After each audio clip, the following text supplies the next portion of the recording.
दिन में तू ना हो वो दिन ही नहीं, जिस जीवन में तू ना वो जीवन नहीं। मरकुस रचना सुसमाचार 2 अध्याय का 3 और 4 वचन। और लोग एक झोले के मारे हुए को 4 मनुष्यों से उठवाकर उसके पास ले आए, परंतु जब वे भीड़ के कारण उसके निकट ना पहुंच सके तो उन्होंने उस छत को जिसके नीचे वह था खोल दिए, और जब उसे उधेड़े चुके तो उस काट को जिस पर झोले के मारा हुआ पड़ा था लटका दिया। यीशु मसीह यहाँ प्रचार कर रहे हैं। एक घर के अंदर है, उस घर में इतना भीड़ है, वहाँ एक आदमी जो बीमार है, झोले के मारे की बीमारी के बारे में यहाँ पर लिखा हुआ है।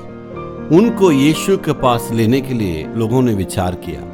जब आए तो इतना भीड़ है, तो इसलिए छत को खोल के यीशु की चरणों के पास उस काट को उन्होंने उतार दिया। उस बीमारी बहुत ही गंभीर बीमार है। वो बीमारी जल्दी से ठीक होने का बीमारी नहीं है। उन दिनों में उसके लिए दवाइयाँ उपलब्ध नहीं था।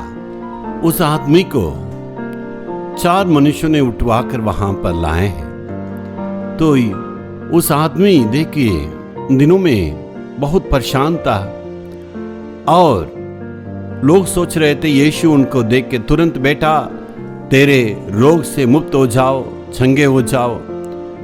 तो ऐसे ही लोगों ने सोच रहे थे, लेकिन यीशु ने उस आदमी से क्या बातें किया मालूम है? तेरे पाप तेरे लिए क्षमा किया गया।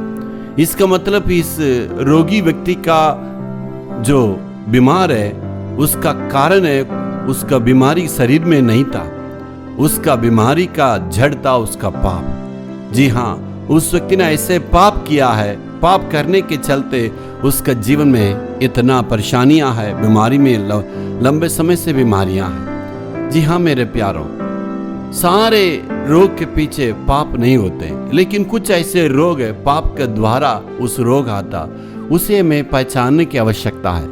आज हमारे जीवन में देखिए कुछ ऐसे रोग है, साधारण मामूली रोग कहते हैं, उसके पीछे गंभीरता से लेने की आवश्यकता नहीं। लेकिन कुछ ऐसे रोग है हमें मालूम है, हम उससे परेशान हैं। यदि हम परमेश्वर के विरोध पाप किए हैं तो लोगों के जीवन में इतना बीमारी में परेशान है, दुख में है और तकलीफ में है और परेशानियां में है, और उनके जीवन में शांति नहीं है, उनके जीवन में बेचैनी है और आशीष नहीं है, आशीष की बढ़ोतरी नहीं है, सारे जगह में गिरावट है।